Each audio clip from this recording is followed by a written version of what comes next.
U.S. President Donald Trump says Washington will launch an effort to guide stranded ships through the Strait of Hormuz, starting Monday. This comes amid strained diplomatic efforts, as Iran confirmed it has received a U.S. response to its 14-point peace proposal, after Trump called the plan unacceptable. German Chancellor Friedrich Merz sought to downplay tensions with Washington, saying the United States remains a key ally of Germany. His comments follow recent tensions with President Donald Trump over the Iran conflict and troop cuts. Korean stocks continue to rally as the country's benchmark KOSPI reached a new all-time intraday high this morning. SK hynix also broke its own record high, jumping more than 5%. Hello and thanks for joining us on Arirang News. U.S. President Donald Trump says he's launching Project Freedom on Monday to escort stranded commercial ships through the Strait of Hormuz. Meanwhile, diplomatic efforts remain deadlocked as both sides stand at odds over Tehran's 14-point peace proposal. Our Kim Do-yeon starts us off. U.S. President Donald Trump has announced that a U.S.-led operation to escort commercial ships out of the Strait of Hormuz will begin Monday morning Middle East time through what the U.S. is calling Project Freedom. President Trump described the stranded vessels as merely neutral and innocent bystanders, framing the operation as a humanitarian gesture for crews running low on supplies. He said, if in any way this humanitarian process is interfered with, that interference will unfortunately have to be dealt with forcefully. The operation challenges Iran's strict limits on maritime traffic enforced since the start of Operation Epic Fury. Ahead of Trump's post, Iranian officials were advancing legislation to formalize their control over the waterway. Under the law that will be adopted, vessels belonging to the Zionist regime will under no circumstances be allowed to pass through the Strait of Hormuz. Hostile countries headed by the United States will also not have the right of passage. Amid the standoff at sea, diplomatic efforts remain strained. Iran's foreign ministry confirmed it received Washington's response to its 14-point peace proposal via Pakistan and will announce its official stance soon. The proposal demands the withdrawal of U.S. forces from near Iranian borders and an end to the U.S. naval blockade within 30 days, while explicitly ruling out nuclear negotiations. President Trump, however, has signaled he will reject the terms. Trump told Israeli media the proposal is unacceptable, writing in a separate post that he cannot imagine accepting the plan, as Tehran has not yet paid a big enough price for what they have done over the last 47 years. Kim Do-yeon, Arirang News. German Chancellor Friedrich Merz reaffirmed the United States as a key ally of Germany despite tensions with President Donald Trump over troop cuts and the Iran conflict. Meanwhile, leaders have gathered in Armenia for the 8th European Political Community Summit, where U.S.-Iran tensions and regional security dominate the agenda. Our Lee Seung-jae has more. German Chancellor Friedrich Merz has sought to play down rising tensions with the United States, emphasizing that Washington remains central to the NATO alliance, despite recent disagreements with President Donald Trump.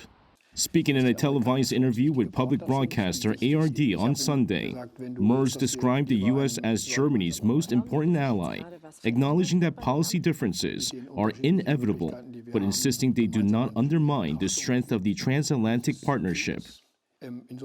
I have to accept that the American president holds a different view on these issues than we do, but that does not alter the fact that I remain convinced the Americans are important partners for us, the most important ones in the North Atlantic Alliance. His remarks follow Washington's announcement of a troop drawdown in Germany, a move Merz downplayed as neither new nor a major concern. Despite ongoing disagreements over the Iran conflict, he reaffirmed his commitment to continued cooperation with Trump and pledged not to abandon efforts to maintain strong transatlantic ties. The comments come amid a sharp deterioration in relations between the two countries. Trump reacted angrily to Merz's earlier criticism of U.S. strategy in the Iran war, responding with plans to reduce U.S. troop levels in Germany and impose higher tariffs on European Union automobile imports. Meanwhile, global attention is shifting to Yerevan, where world leaders have begun arriving ahead of the 8th summit of the European political community. Held under the theme Building the Future, Unity and Stability in Europe, the meeting brings together leaders from nearly 50 countries, including all 27 European Union member states, at a time of significant geopolitical uncertainty. Key agenda items are expected to include the reduction of U.S. troops in Germany and the broader economic impact of the prolonged U.S.-Iran conflict. Launched in October 2022 following the outbreak of the Ukraine war, the EPC, often described as an EU plus Alpha forum, aims to strengthen political dialogue and cooperation across the European continent with participation at times from 44 countries. Lee Seung-jae, Arirang News. And as conflict in the Middle East continues, a leading expert in Seoul says Korea needs to look beyond energy interests and form more strategic ties with Gulf countries for long-term security cooperation. Our Oh Soo-young sat down with him. Korea should expand security cooperation with Gulf nations through middle power partnerships amid growing global uncertainty. That is the view of Choi Chang-un, a former presidential security trainer in the United Arab Emirates, who authored UAE from Desert to Mars and Sense of Security. He says the ongoing Middle East situation is fundamentally changing the region's security dynamics. First, it has clearly shown that the Strait of Hormuz proved to be a vital choke point for the global economy. Second, by directly striking GCC nations, Iran has in fact drawn them into the conflict. Third, this war has demonstrated who stands as a friend and who stands as adversary. Taken together, these developments have made the regional security environment even more complex.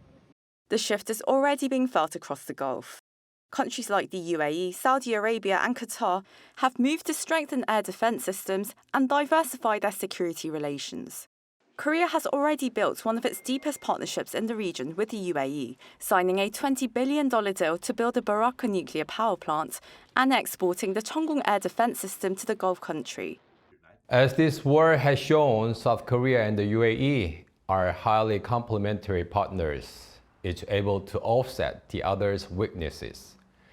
This may also be the moment to develop Korea-UAE relations further into what might be described as a cognitive alliance. At the same time, the crisis has brought into focus a longer-term concern over US security commitment. Washington remains engaged, but increasingly stretched from Europe to the Middle East to the Indo-Pacific. Of course, there are inevitably concerns about US commitment to its allies. In that context, how does that really reshape the strategic considerations for countries like South Korea and the UAE? GCC countries require a robust air defense system to protect their own infrastructure. This war has shown, under real combat conditions, the quality and effectiveness of Korean weapon systems. Looking ahead, I also believe that the cooperation in artificial intelligence, built on South Korea's strength in semiconductor manufacturing, could make a meaningful contribution to Korea-GCC partners over the next 100 years. In a more fragmented security environment, Che says those partnerships are no longer secondary. He says Seoul must now move beyond energy ties and take on a larger strategic role in the Gulf region. Oh Soo-young, Arirang News. North Korea has condemned Japan's push to revise its 3 key security documents, calling it an open challenge to international peace. In a Nodongshinmun article published on Monday, Pyongyang accused Tokyo of trying to become what it called a war state and a war merchant. The paper took aim at Japan's plans to boost defense spending, ease restrictions on arms exports, and expand offensive military capabilities. Prime Minister Sanae Takaichi's government is seeking to revise Japan's national security strategy, national defense strategy, and defense build-up program within this year, citing growing regional security challenges, including China's expanding activity in the Pacific. North Korea warned the move threatens regional security more than 80 years after the end of the Pacific War.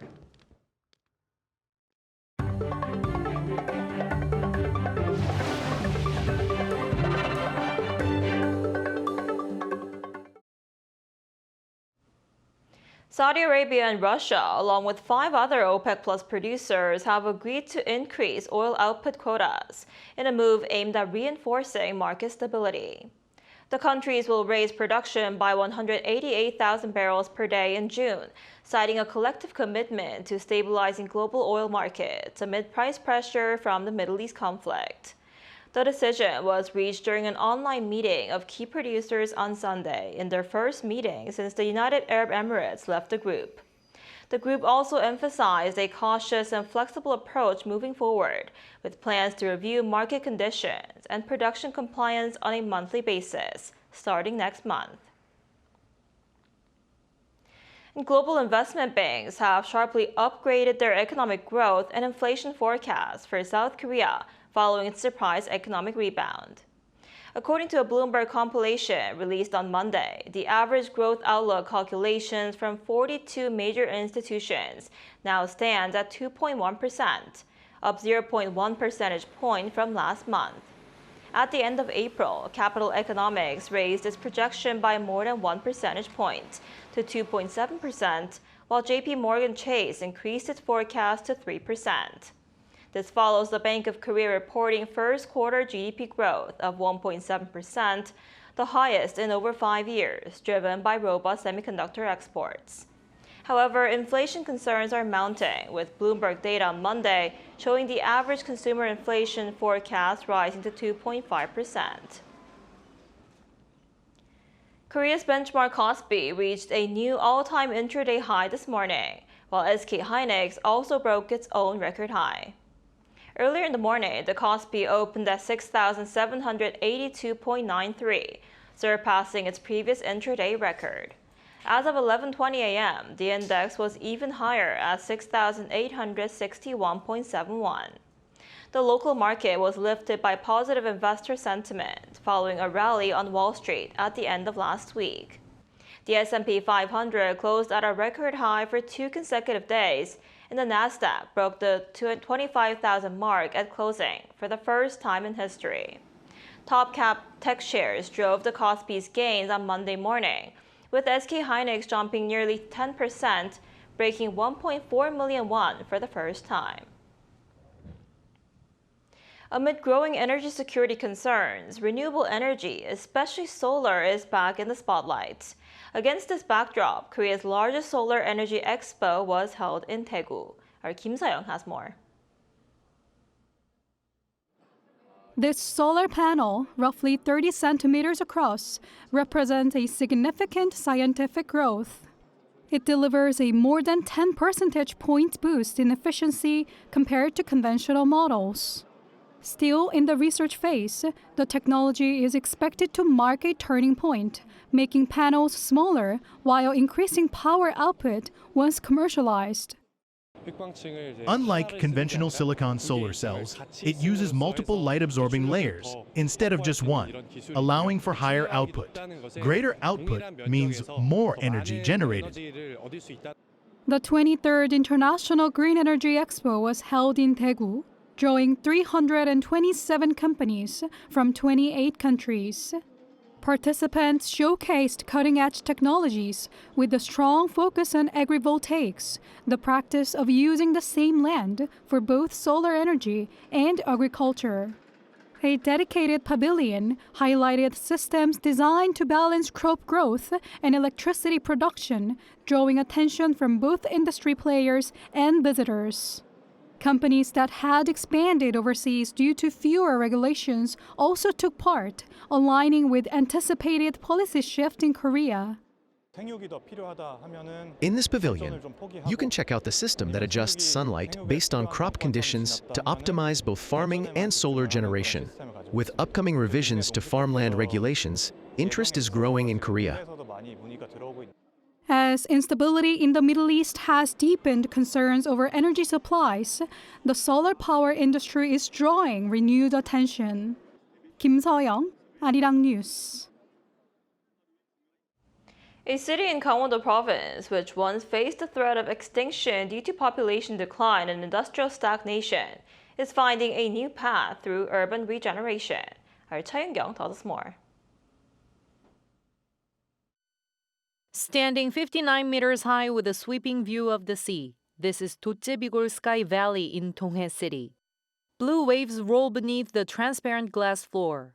What was once deserted, Gloomy Valley has been reborn as a popular photo spot, drawing Gen Z and millennials from across the country. Since its opening in 2021, the number of cumulative visitors has surpassed 2 million.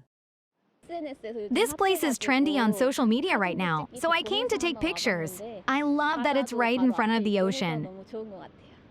An abandoned mine, where limestone was extracted for nearly 50 years, has been transformed into a tourist attraction featuring a jade green lake, attracting hundreds of thousands of visitors annually. The Donghodong area, once a hub for printing and publishing, has been reborn as a seaside bookstore village. With the opening of the Pencil Museum and various book cafes, vitality is returning to the once fading downtown area. Nearby commercial districts are also seeing a revival. The number of customers has definitely increased by more than 50%. Living conditions in the underdeveloped Old Town have also significantly improved. Old vacant houses, for instance, have been renovated into one-month stay residences. Witnessing this success, officials from other regions facing similar threats of extinction are visiting to learn from Donghae's sample. Since its population dipped below 100,000 in 2005 and fell further to around 80,000, all eyes are now on whether Donghae's urban regeneration can go beyond a temporary boom to become a permanent solution for attracting new residents. 차윤경, Arirang News.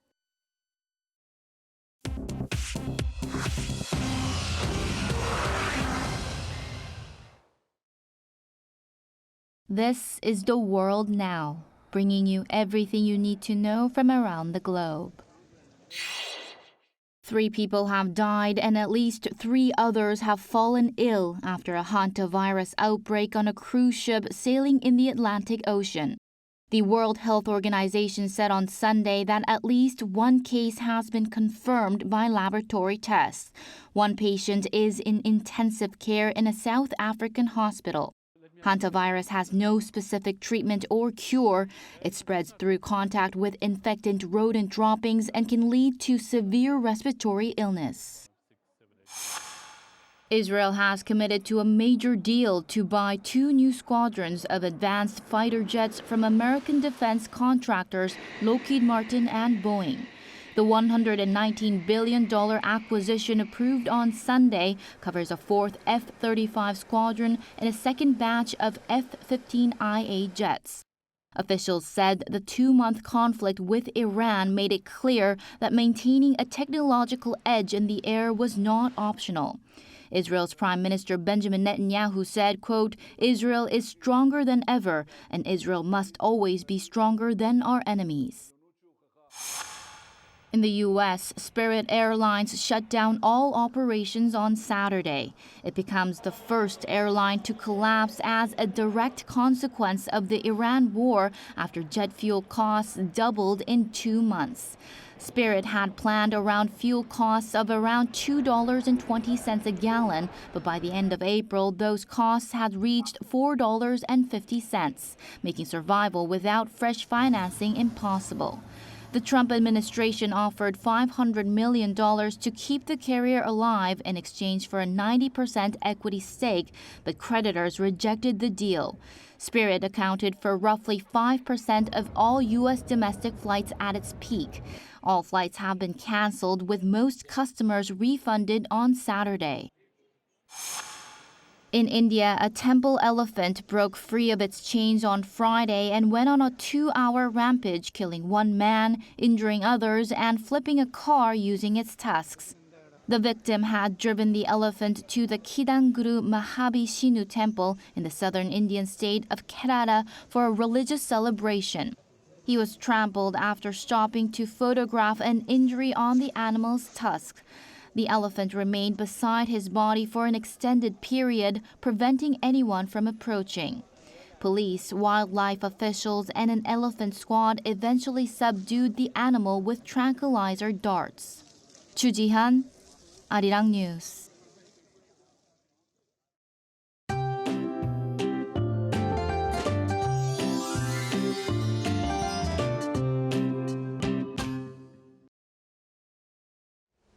Today brings a return to the pleasant spring weather after yesterday's cloudy and chilly conditions.